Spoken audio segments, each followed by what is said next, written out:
Hello guys, പുതിയൊരു വീഡിയോയിലേക്ക് എല്ലാവർക്കും സ്വാഗതം. എന്തൊക്കെയുണ്ട് വിശേഷങ്ങൾ? ഞാനും അർജുനും ഇവിടെ അടിപൊളിയായിട്ടിരിക്കുന്നു. പിന്നെ കുറേ ആയി ഞാൻ വീഡിയോ ഇട്ടിട്ട്. എന്താണെന്ന് വെച്ചാൽ കുറേ കാര്യങ്ങളിൽ കുറച്ച് ബിസി ആയിപ്പോയി. അതൊക്കെ നമുക്ക് വഴിയെ പറയാം. നമ്മൾ ഇന്ന് പോകുന്നത് ഷിമോദ എന്ന് പറയുന്ന ഒരു സ്ഥലത്താണ്. ഒന്നുമില്ല, വെറുതെ ഒരു 1 ഡേ ട്രിപ്പ്, ഫ്രണ്ട്സ് എല്ലാവരും കൂടി ഒന്ന് ചില്ല് ചെയ്യാൻ വേണ്ടിയിട്ട് സൺഡേ ഒരു ട്രിപ്പ് അടിക്കാൻ വേണ്ടി പോയതാണ്. നമ്മൾ യാത്ര സ്റ്റാർട്ട് ചെയ്യുന്നത് ഏകദേശം ഒരു 8:30 കേട്ടോ. 8:45 കാണും. അതുകൊണ്ട് തന്നെ രാവിലെ ആരും ബ്രേക്ക്ഫാസ്റ്റ് ഒന്നും കഴിച്ചിട്ടുണ്ടായിരുന്നില്ല. ഞങ്ങൾ വിചാരിച്ച് പോകുന്ന വഴിയിൽ കഴിക്കാമെന്ന്. അപ്പോൾ നമ്മളിപ്പോൾ ഫസ്റ്റ് ബ്രേക്ക്ഫാസ്റ്റ് കഴിക്കാനായിട്ടൊരു 7-Eleven നിർത്തിയിട്ടുള്ളത്. ഈ ജപ്പാനിലെ ഈ 7-Eleven, ഫാമിലി മാർട്ട്, ഇങ്ങനെയൊക്കെ കുറച്ച് കൺവീനിയൻസ് സ്റ്റോർസ് ഉണ്ട് കേട്ടോ. അപ്പോൾ അവിടെയൊക്കെ ഈ സാൻഡ്വിച്ച്, കോഫി, നമുക്ക് എന്താണോ വേണ്ടത് ബ്രേക്ക്ഫാസ്റ്റായിട്ടും ലഞ്ചായിട്ടൊക്കെ ഓരോന്നും ഉണ്ടാവും. നമുക്ക് എന്താണോ വേണ്ടതെന്ന് വെച്ചാൽ അത് പിക്ക് ചെയ്താൽ മതി. അതേപോലെ തന്നെ യാത്രയിൽ നമുക്ക് ഏറ്റവും ബുദ്ധിമുട്ടുള്ളൊരു കാര്യമാണ് ഈ വാഷ്റൂമിൽ പോകുന്നത്.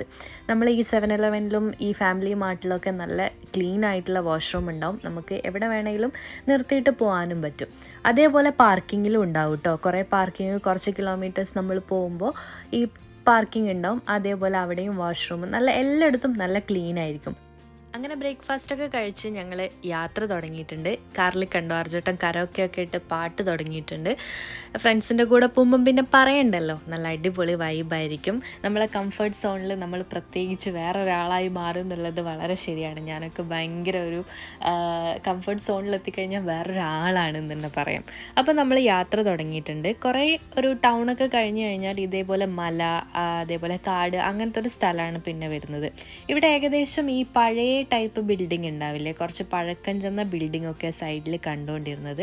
നല്ല വ്യൂ ആണ് കേട്ടോ. ഞാൻ ഈ കാറിൻ്റെ ഗ്ലാസിൻ്റെ ഉള്ളിലൂടെയാണ് ഇതൊക്കെ എടുക്കുന്നത്. അടിപൊളി എന്ന് വെച്ച് കഴിഞ്ഞാൽ ക്ലൈമറ്റും അതേപോലെ തന്നെ വലിയ വെയിലില്ല, എന്നാൽ വെയിലുണ്ട്. വലുതായിട്ട് ഈ മഴക്കാറ് പോലെ ഇല്ല, എന്നാലും മഴക്കാറുണ്ട്. അങ്ങനത്തെ ഒക്കെ ഒരു ക്ലൈമറ്റില്ല. അതേപോലെ തന്നെ തണുപ്പും ഇല്ല, ചൂടും ഇല്ല. ആ ഒരു ക്ലൈമറ്റും കൂടിയായിരുന്നു. രാവിലെ ഇറങ്ങിയപ്പോഴേ അങ്ങനെ തന്നെയായിരുന്നു. മഴയില്ല കേട്ടോ. മഴ ക്ലൈമറ്റിൽ കാണിച്ചിട്ടുണ്ടായിരുന്നെങ്കിലും പക്ഷെ മഴയൊന്നും ഉണ്ടായിരുന്നില്ല. നമ്മൾ ഈ പോയിക്കൊണ്ടേയിരിക്കുന്ന റോഡിൻ്റെ ലെഫ്റ്റ് സൈഡിലായിട്ട് കടലാണ്. പക്ഷേ ഈ സംഭവം ഇങ്ങനെ കെട്ടിയിട്ടുള്ളത് കൊണ്ട് കാണാൻ പറ്റുന്നില്ല. ഇപ്പം നിങ്ങൾക്ക് കാണാൻ പറ്റുന്നില്ലേ സൈഡിൽ കടൽ?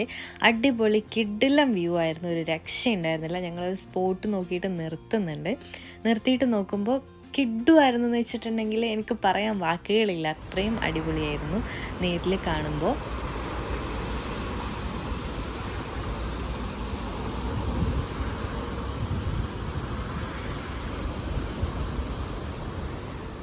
ഇവിടുന്ന് കടലിലേക്ക് നോക്കുമ്പോൾ ഈ കടലിൻ്റെ കളർ ഏകദേശം ഒരു നീല പച്ച ആ ഒരു കളറിലാണ് കേട്ടോ കാണുന്നത്. മാത്രമല്ല ഞാൻ കുറച്ച് സമയം നോക്കി നിന്നതിന് ശേഷമാണ് നോട്ടീസ് ചെയ്യുന്നത്, ഇതിൻ്റെ സൈഡിൽ മുഴുവൻ നമ്മൾ ഈ ഉരുളം കല്ലുകളില്ലേ, വൈറ്റ് കളറിലും അതേപോലെ ബ്ലാക്ക് കളറിലൊക്കെയുള്ള ഈ ഉരുളം കല്ലുകളാണ് സൈഡിലുണ്ടായിരുന്നത്. ഇതിൻ്റെ നേരെ ഓപ്പോസിറ്റായിട്ട് വലിയൊരു ബ്രിഡ്ജിൻ്റെ മേലെ റെയിൽവേ പാലമുണ്ട്. അതിൻ്റെ മേലെ കൂടെ ട്രെയിൻ പോകുന്നതൊക്കെ ആയിട്ട് ഒരു രക്ഷയുണ്ടായിരുന്നില്ല. വ്യൂ അടിപൊളിയായിരുന്നു. പക്ഷെ നമ്മളെ ഡെസ്റ്റിനേഷൻ ഇതല്ല. ഇവിടുന്ന് ഏകദേശം 1 മണിക്കൂറും കൂടെ 1.5 മണിക്കൂറും കൂടെ ട്രാവൽ ചെയ്താൽ മാത്രമേ നമ്മളെ സ്ഥലത്തെത്തുള്ളൂ. 12:30-1 മണിയായിട്ടുണ്ട്. എല്ലാവർക്കും നല്ലോണം വിശക്കാൻ തുടങ്ങിയിട്ടുണ്ട്. ഞാനൊരു സ്നിക്കേഴ്സൊക്കെ അതിലിടയ്ക്ക് എടുത്ത് കഴിച്ചിട്ടുണ്ട്. അപ്പോൾ നമ്മൾ ഇനി ഫുഡ് കഴിക്കാൻ പോവാണ്. ഫുഡ് കഴിക്കാൻ എത്തിയിട്ടുള്ളത് യോഷിനോയ എന്ന് പറയുന്ന ഒരു റെസ്റ്റോറൻറ്റിലാണ്. ഒരു സാധാ റെസ്റ്റോറൻറ്റ്, അധികം വലുതൊന്നുമല്ല. നമ്മളിപ്പോൾ കഴിക്കുന്നത് റൈസും അതേപോലെ ബട്ടർ ചിക്കനാണ്. പിന്നെ സൈഡിലൊരു സാധാ ഒരു ഫ്രൈഡ് ചിക്കൻ അതും കൂടെ ഓർഡർ ചെയ്തിട്ടുണ്ട്. സംഭവം യമ്മി ആയിരുന്നു, നല്ല ടേസ്റ്റി ആയിരുന്നു കേട്ടോ. ഒരു രക്ഷയുണ്ടായിരുന്നില്ല. എനിക്ക് നന്നായിട്ട് ഇഷ്ടപ്പെട്ടു. ഞാൻ സാധാരണ ഇങ്ങനത്തെ കറിയും റൈസൊന്നും പുറത്തൊന്നും എനിക്ക് അത്ര ഇഷ്ടമല്ല. പ്രത്യേകിച്ച് ജാപ്പനീസ് റൈസ് സ്റ്റിക്കി ആയിരിക്കും, വല്ലാതെ സ്റ്റിക്കി ആയിരിക്കും. ഞാൻ ഇപ്പോൾ കുറച്ചായിട്ടുള്ള ഇതൊക്കെ കഴിക്കാൻ തുടങ്ങിയിട്ട്. ഇതിൻ്റെ കൂടെ അർജുട്ടൻ ഈ എഗ്ഗ് ഒക്കെ ഓർഡർ ചെയ്തിട്ടുണ്ടായിരുന്നു. എനിക്കിത്ര വേവാത്ത എഗ്ഗ് കഴിക്കുന്നത് കുറച്ച് ബുദ്ധിമുട്ടായതുകൊണ്ട് ഞാനത് വേണ്ടാന്ന് പറഞ്ഞു. ഞാൻ റൈസും കറിയും അതേപോലെ ഈ ഫ്രൈഡ് ചിക്കനും മാത്രം കഴിച്ചിട്ടുണ്ടായിരുന്നത്.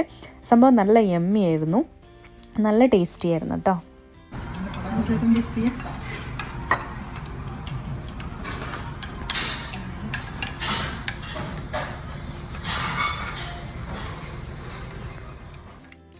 അപ്പോൾ നമ്മൾ ഫുഡൊക്കെ കഴിച്ച് ഫുള്ളായിട്ട് ഫിനിഷ് ചെയ്തിട്ടുണ്ട്. നമ്മൾ ഫുഡ് കഴിച്ച് കഴിഞ്ഞാൽ ഈ ചോപ്പ് സ്റ്റിക്കും സ്പൂണും ഇങ്ങനെ വെക്കാൻ പാടില്ല കേട്ടോ. ഞാൻ നിങ്ങൾക്ക് കാണിക്കാൻ വേണ്ടിയിട്ട്, ജസ്റ്റ് വീഡിയോ എടുക്കാൻ വേണ്ടിയിട്ട് മാത്രം അങ്ങനെ വെച്ചതാണ്. നമ്മൾ കയറി ഈ റെസ്റ്റോറൻറ്റിൻ്റെ സൈഡിൽ തന്നെ ഈ കടലും അതേപോലെ കുറച്ച് കപ്പലും ബോട്ടൊക്കെ ഉണ്ടായിരുന്നു. അത് കാണാൻ വേണ്ടി ജസ്റ്റ് ഒന്ന് നടക്കാൻ വേണ്ടിയിട്ട് ഞങ്ങൾ ഒന്ന് ഫുഡ് കഴിച്ച പാടെ കാറിൽ കയറണമെന്ന് വിചാരിച്ചിട്ട് നടക്കാൻ ഇറങ്ങിയതാണ്. ഇവിടെ നിന്നും കുറച്ചധികം ഫോട്ടോസൊക്കെ എടുത്ത് അർജുനേട്ടന് അതിൻ്റെ മേലെ ഒരു ഫാൻ ഉണ്ടായിരുന്നു. അത് ഞാനിങ്ങനെ അർജുനേട്ടന് കാണിച്ചു കൊടുത്തുകൊണ്ടിരിക്കുമായിരുന്നു കേട്ടോ. കിടിലൻ വ്യൂ ആണ്. വ്യൂവിനെ പറ്റി പറഞ്ഞ് അത് മാത്രമല്ല ഞാൻ പറഞ്ഞുകൊണ്ടിരിക്കുന്നത്. അപ്പോൾ ഞാൻ നിങ്ങളെ സംസാരിച്ച് ബോറടിപ്പിക്കുന്നില്ല. അപ്പം നമുക്ക് നമ്മളെ ഡെസ്റ്റിനേഷൻ എത്തിയിട്ട് കാണാം.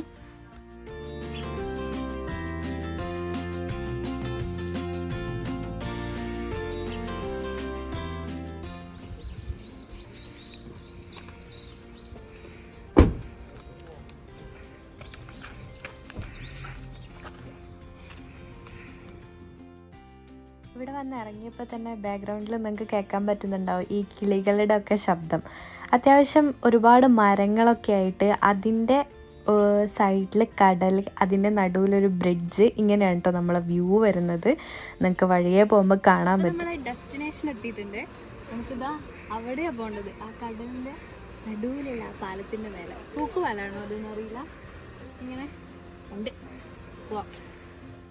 ഇവിടേക്ക് കയറുന്ന എൻട്രൻസിൻ്റെ ഇവിടെ തന്നെ സൈൻ ബോർഡൊക്കെ വെച്ചിട്ടുണ്ട് കേട്ടോ. നമുക്ക് ഇതിൻ്റെ ലൈറ്റ് ഹൗസിലേക്ക് വേണമെങ്കിൽ അങ്ങനെ പോകാം. അതിൻ്റെ മേലെ നിന്നും കിടിലം വ്യൂ ആണ്. പക്ഷേ ഞങ്ങൾ കയറിയിട്ടില്ല. കയറി ഇറങ്ങിയവരൊക്കെ പറഞ്ഞിട്ടുണ്ട് അതിൻ്റെ മേലെ അടിപൊളി വ്യൂ ആണെന്നുള്ളത്. ഞാൻ ഈ നടന്നു പോയിക്കൊണ്ടിരിക്കുന്നതിൻ്റെ 2 സൈഡിലും കാടാണ് കേട്ടോ. ഈ കടലിൽ നിന്ന് വരുന്ന കാറ്റും അതേപോലെ ചെറിയൊരു തണുപ്പും ആ 2 സൈഡിലും കുറേ പൂക്കളൊക്കെ വിരിഞ്ഞിട്ടുണ്ട്. അതിൻ്റെ ഒരു സ്മെല്ലൊക്കെ ആയിട്ട് അതിൽ കൂടെ നടക്കുന്നതിൻ്റെ വൈബ് ഒന്ന് വേറെ തന്നെയായിരുന്നു. നേരെ കാണുന്നത് കടലാണ്. കടലിങ്ങനെ നീണ്ട് നിവർന്ന് കിടക്കുന്നുണ്ട്. ഗ്രീൻ കളറിലാണ് കേട്ടോ. ഈ ഫോണിൽ വീഡിയോ എടുത്തിട്ട് കാണുമ്പോൾ അത്രത്തോളം നിങ്ങൾക്ക് മനസ്സിലാവുന്നുണ്ടോ എന്നറിയില്ല. അതേപോലെ കുറേ പേരുണ്ടായിരുന്നു, ടൂറിസ്റ്റായിട്ട് ഒരുപാട് പേരുണ്ടായിരുന്നു, പുറത്തുനിന്നുള്ള ആൾക്കാരുണ്ടായിരുന്നു, പിന്നെ ജപ്പാൻകാർ തന്നെ ഒരുപാട് പേരുണ്ടായിരുന്നു.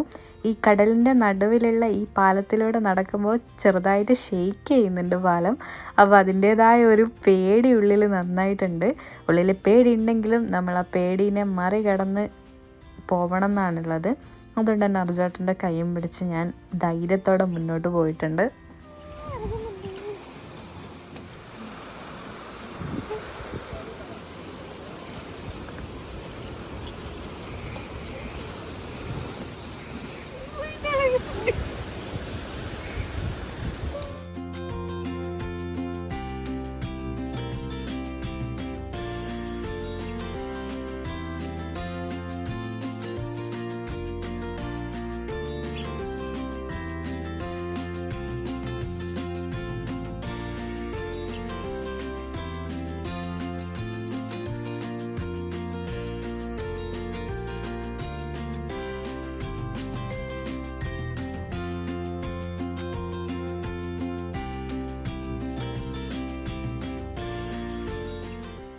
എൻ്റെ ഫേസ് കണ്ടിട്ട് നിങ്ങൾക്ക് ചിലപ്പോൾ മനസ്സിലാവുന്നുണ്ടാവും എനിക്ക് നല്ല പേടിയുണ്ട്. കാരണം ഈ കടലിൻ്റെ മേലെയുള്ള പാലം, ഈ വെള്ളത്തിൻ്റെ സൗണ്ട്, എനിക്കാണെങ്കിൽ ഈ ഹൈറ്റ്, അതേപോലെ താഴെ വെള്ളം, ഒരുപാട് വെള്ളം കാണുമ്പോഴുള്ള പേടി, ഇതൊക്കെ കുറച്ച് കൂടുതലാണ്. ഈ തീ അങ്ങനത്തെ ഉണ്ടാവില്ലേ, അതൊക്കെ ഒരുപാട് കാണുമ്പോൾ എന്താണെന്നറിയില്ല, ഉള്ളിൽ ഭയങ്കര ഒരു ഹാർട്ട് ബീറ്റൊക്കെ കൂടാൻ തുടങ്ങും. അതെന്താണെന്നറിയില്ല, പേടിയാണ്.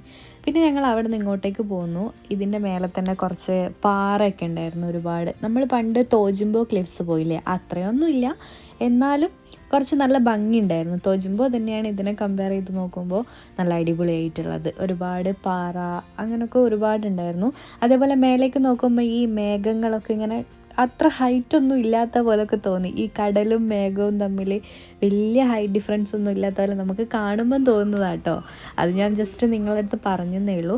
ഈ പാറേൻ്റെ അടുത്ത് നിന്നൊക്കെ ഞങ്ങൾ കുറേ ഫോട്ടോസൊക്കെ എടുത്ത്, ഇങ്ങനെ ട്രിപ്പൊക്കെ വന്നിട്ട് ഫോട്ടോസൊക്കെ എടുക്കുന്നവർ ശ്രദ്ധിക്കണം കേട്ടോ. കാരണം ചെറിയൊരു അബദ്ധം മതി നമ്മളിതിൻ്റെ മേലെ നിന്നൊക്കെ ചാടി താഴെ പോകാനായിട്ട്. അപ്പോൾ എന്തായാലും ആരാണെങ്കിലും ട്രിപ്പൊക്കെ പോകുമ്പോൾ ഫോട്ടോസൊക്കെ എടുക്കാൻ വേണ്ടി കയറുമ്പോൾ ശ്രദ്ധിക്കണം. ഞങ്ങളെ പിന്നിൽ കടലൊന്നുമല്ല, ജസ്റ്റ് എന്താ പറയുക, ഒരുപാട് സ്പേസ് ഉണ്ട്, അതുകൊണ്ടാണ് അവിടെ കയറിയിട്ടുള്ളത്. ഇതിപ്പം വീട്ടിൽ നിന്ന് അച്ഛനും അമ്മയൊക്കെ വീഡിയോസ് കാണുമ്പോൾ പേടിയുണ്ടാവും, പക്ഷേ പ്രശ്നമൊന്നുമില്ല, സേഫായ സ്ഥലത്ത് തന്നെയാണ് കയറി ഇരുന്നിട്ടുള്ളത്. പിന്നെ കുറേ സമയം ഫോട്ടോസ് എടുത്തിട്ടോ. മേലെ ആ മേഘവും അതേപോലെ താഴെയുള്ള കടലൊക്കെ ആയിട്ട് കാണുമ്പോൾ, ഫോട്ടോസ് കാണുമ്പോൾ ടെൻഷൻ ഉണ്ടാവും, എന്നാലും പ്രശ്നമൊന്നുമില്ല, സേഫായ സ്ഥലത്ത് തന്നെയാണ് ഞങ്ങൾ കയറിയിട്ട് ഫോട്ടോ ഒക്കെ എടുത്തിട്ടുള്ളത്. നിങ്ങളൊക്കെ പോകുമ്പോൾ എന്തായാലും ശ്രദ്ധിക്കണം. എന്നെപ്പോലെ ഫോട്ടോസ് എടുക്കാൻ ഇത്രയും ഇഷ്ടമുള്ള ആരെങ്കിലും ഉണ്ടെങ്കിൽ കമൻറ്റ് ചെയ്യട്ടോ. എനിക്ക് എവിടെയെങ്കിലും പോയ ഫോട്ടോസ് എടുക്കാൻ ഭയങ്കര ഇഷ്ടമാണ്. വേറെ ഫോട്ടോസല്ല, എൻ്റെ ഫോട്ടോസ് ഞാൻ അതേപോലെ പോസ്റ്റ് ചെയ്യാനൊക്കെ ഭയങ്കര ഇഷ്ടമാണ്. അങ്ങനെ ഞങ്ങൾ അവിടുന്ന് വ്യൂ ഒക്കെ കണ്ടു കുറച്ച് ഇപ്പുറത്തേക്ക് വന്നു. അവിടെ ഇരിക്കാനുള്ള കുറച്ച് സ്ഥലം ഉണ്ടായിരുന്നു. അങ്ങനെ കുറച്ച് സമയം അവിടെ ഇരുന്നു. ഞങ്ങളെ പിന്നിലായിട്ട് കുറച്ച് നമ്മളെ ഈ ഇൻസ്ട്രുമെൻസിൻ്റെ നോട്ട്സൊക്കെ ഇല്ലേ, അതൊക്കെ എഴുതി വെച്ചിട്ടുണ്ടായിരുന്നു. എന്താണ് വായിക്കാൻ എന്നുള്ളത് എനിക്കറിയില്ല. അതുകൊണ്ട് ജസ്റ്റ് അതൊക്കെ നോക്കിയിരുന്നു. കുറച്ച് സമയം കാഴ്ചയൊക്കെ കണ്ടിരുന്നു. പിന്നെ ഇവിടെ ഒരു ചെറിയൊരു സ്റ്റോർ ഉണ്ടായിരുന്നു ഈ ഐസ്ക്രീമൊക്കെ വാങ്ങിക്കാൻ വേണ്ടിയിട്ട്. അങ്ങനെ ഐസ്ക്രീമൊക്കെ കഴിച്ച്. ഇവിടെ മാച്ച ഭയങ്കര ഫേമസ് ആണ് കേട്ടോ. മാച്ച മീൻസ് ഈ ഗ്രീൻ ടീയുടെ ഐസ്ക്രീം, അതേപോലെ അതൊക്കെ ഭയങ്കര ഫേമസ് ആണ്. അതുകൊണ്ട് എവിടെ പോയാലും ഈ ഗ്രീൻ ടീ ഫ്ലേവറിലുള്ള എന്തെങ്കിലുമൊക്കെ ഉണ്ടാവും. ഞാൻ എവിടെ പോയാലും എന്തെങ്കിലുമൊക്കെ വാങ്ങിക്കും കേട്ടോ. ചെറുതായിട്ട് ചെറിയ സാധനങ്ങൾ എന്തെങ്കിലുമൊക്കെ വാങ്ങിക്കും. അങ്ങനെ വാങ്ങിച്ചതായിരുന്നു ഇവിടെ നിന്ന് ഇത്, ഈ ഒരു ഫ്രിഡ്ജ് മാഗ്നറ്റ്. ഇവിടുത്തെ ഒരു എന്താ പറയുക, ചെറിയൊരു സിംബലൈസ് ചെയ്യുന്നത് പോലത്തെ കുറച്ച് കാര്യങ്ങളുള്ള ഒരു ഫ്രിഡ്ജ് മാഗ്നറ്റ്. നല്ല ഒരു കുഞ്ഞു സാധനം, നല്ല രസമുണ്ടായിരുന്നു കാണാനായിട്ട്. അങ്ങനെ അതൊക്കെ കഴിച്ച് വാഷ്റൂമിലൊക്കെ പോയി കുറച്ചധികം സമയം അവിടെ ഇരുന്നു. പിന്നെ ഈ ഫിഷ് ചെയ്യാനൊക്കെ വരുന്ന കുറച്ച് പേരുണ്ടായിരുന്നു കേട്ടോ. കുറച്ച് ജാപ്പനീസ് അപ്പൂപ്പന്മാരൊക്കെ ഉണ്ടായിരുന്നു. അവരൊക്കെ അങ്ങനെ ഫിഷ് ചെയ്യുന്നതൊക്കെ ഞങ്ങൾ കുറച്ച് സമയം നോക്കിയിരുന്നു. പിന്നെ കുറച്ചും കൂടെ ഫോട്ടോസൊക്കെ എടുത്ത് പിന്നെ ഞങ്ങൾ അവിടെ നിന്ന് ഇറങ്ങി. ഏകദേശം രാത്രി ഒരു 7:30-8 മണിയാകുമ്പോഴത്തേക്ക് തിരിച്ചെത്തേണ്ടതുണ്ടായിരുന്നു. ബിക്കോസ് പിറ്റേ ദിവസം, അതായത് തിങ്കളാഴ്ച, എല്ലാവർക്കും തിരിച്ച് ഓഫീസിലൊക്കെ പോവേണ്ടതുകൊണ്ട്, ജോലിക്കൊക്കെ പോവേണ്ടതുകൊണ്ട് ഞങ്ങളൊരു 7:30-8 മണിയാകുമ്പോഴത്തേക്ക് തിരിച്ചെത്താനുള്ള രീതിയിലായിരുന്നു കേട്ടോ തിരിച്ചിറങ്ങിയിട്ടുണ്ടായിരുന്നത്. അപ്പോൾ ഇന്നത്തെ വീഡിയോ ഇത്രയൊക്കെ തന്നെയുള്ളൂ. വീഡിയോ ഇഷ്ടപ്പെട്ടെങ്കിൽ ലൈക്ക് ചെയ്യാനും ഷെയർ ചെയ്യാനും സബ്സ്ക്രൈബ് ചെയ്യാനും പിന്നെ കമൻറ്റ് ചെയ്യാനും മറക്കരുത്. പുതിയൊരു വീഡിയോ ആയിട്ട് കാണുന്നവരെയും ബൈ.